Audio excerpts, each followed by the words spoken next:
মানুষ সব শেষ, নিঃস্ব হয়ে গেছে মানুষের, বাড়ি ঘর দুয়ার, মাছ গরু ছাগল সব শেষ, মানুষের কিছু নেই, মাঠের ফসল সব শেষ।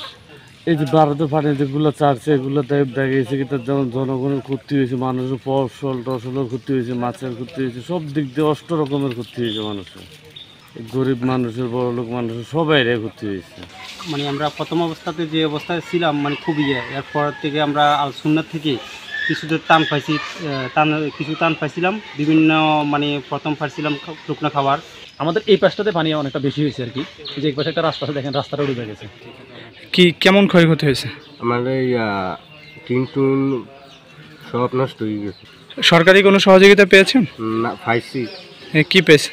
চাল পেয়েছি, ডাল পেয়েছি, তেল তুল পাইছি সব। এখন আসলে পরিবেশটা কেমন এই এলাকায়? এই যে আপনি এই এলাকা বেশি ভালো দেখেন, তাই না?